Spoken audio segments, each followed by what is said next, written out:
Hi అండి, నేను మీ భవ్యాని. Welcome back to అత్తమ్మ కిచెన్స్. ఈరోజు రెసిపీ గోబీ పకోడా. ఈ గోబీ పకోడాని ఎలా తయారు చేసుకోవాలో, సింపుల్గా ఈజీగా ఎలా ప్రిపేర్ చేసుకోవాలో చూసేద్దాం. ముందుగా నా ఛానల్ని సబ్స్క్రైబ్ చేయని వారు సబ్స్క్రైబ్ చేసుకోండి. అలాగే పక్కన ఉన్న బెల్ ఐకాన్ని ప్రెస్ చేయండి. సో దీనికి ఎలా తయారు చేసుకోవాలో, దీని ప్రాసెస్ ఏంటో, దీనికి కావాల్సిన పదార్థం ఏంటో చూసేద్దాం. కాలీఫ్లవర్, కారం, శనగపిండి, కొత్తిమీర, ధనియా పౌడర్, కార్న్ఫ్లోర్, ఆయిల్, ఉప్పు, పచ్చిమిర్చి, అల్లం, ఫుడ్ కలర్. ఇప్పుడు ఒక బౌల్ తీసుకొని దాంట్లో నేను శనగపిండిని యాడ్ చేసుకున్నాను. అంటే 1 కప్ శనగపిండిని యాడ్ చేసుకున్న తర్వాత 1/2 కప్ కార్న్ఫ్లోర్ని యాడ్ చేసేసుకోవాలి. లేదా బియ్యం పిండి కూడా యాడ్ చేసుకోవచ్చండి.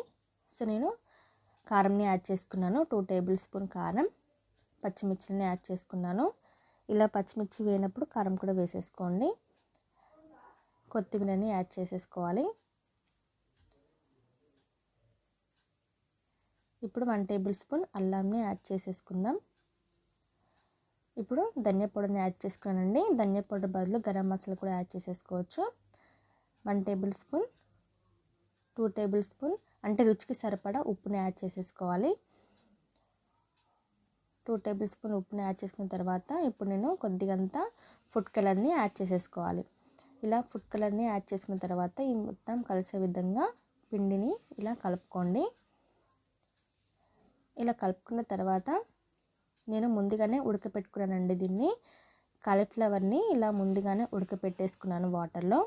ఇలా ఉడకపెట్టేసుకున్న కాలీఫ్లవర్ని దాంట్లో యాడ్ చేసుకొని ఈ విధంగా నేను పిండిని మొత్తం కలిసే విధంగా కలుపుకుంటున్నాను. ఇలా మనకి పిండి అనేది కాలీఫ్లవర్కి పట్టింది కదా. సో ఇప్పుడు కొద్దిగా వాటర్ని యాడ్ చేస్తూ ఈ విధంగా కలుపుకోవాలి. సో మరి గట్టిగా కలపొద్దండి. సో కొద్దిగా మనకి ఒక కన్సిస్టెన్సీ వచ్చే విధంగా కలుపుకోండి. అంటే కొద్దిగా వాటర్ని యాడ్ చేస్తూ కలుపుకోవాలి. సో ఇలా కలుపుతూ ఉండండి కొద్దిగా వాటర్ని యాడ్ చేస్తూ. సో చూడండి మనకి పిండి అనేది ఈ విధంగా వస్తుంది. సో అంటే మనకి ఈ కన్సిస్టెన్సీలో వచ్చేస్తుంది.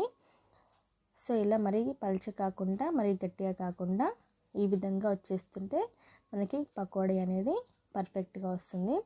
సో ఇప్పుడు నేను ముందుగానే ఆయిల్ని హీట్ చేసుకున్నాను. ఇలా ఆయిల్ హీట్ చేసుకున్న దాంట్లో నేను పకోడాని దాంట్లో యాడ్ చేసేసుకోవాలి. సో ఇలా ఈవెన్ డీప్ ఫ్రైగా చేసేసుకోవాలండి. సో నేను లో టు మీడియం ఫ్లేమ్లో పెట్టేసుకున్నాను. సో మరి మెత్తగా అయిపోతుందండి హై ఫ్లేమ్లో పెట్టుకోవడం వలన. సో ఇలా హీట్ చేసుకున్న ఆయిల్లో ఇలా పకోడాని దాంట్లో యాడ్ చేసేసుకోవాలి. ఇలా యాడ్ చేసేసుకోవాలండి పకోడాని.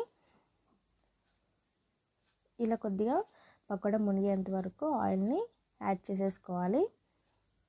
సో ఈ విధంగా వేసుకున్న తర్వాత మనం గరిటెతోటి ఇలా మనం గోల్డెన్ కలర్ వచ్చే విధంగా ఫ్రై చేసేసుకొని నేను ఒక సర్వింగ్ బౌల్లోకి తీసేసుకున్నాను. సో మనకి గోబీ పకోడా రెడీ అయిపోయిందండి. చాలా సింపుల్గా ఈజీగా ఈవినింగ్ స్నాక్స్లో ఇలా మీరు ట్రై చేయండి. ఎలా వచ్చిందో నాకు కామెంట్ చేసి నాకు చెప్పండి. సో ఇంతవరకు సబ్స్క్రైబ్ చేయని వారు సబ్స్క్రైబ్ చేయండి. అలాగే లైక్ చేయండి, షేర్ చేయండి. పక్కనున్న బెల్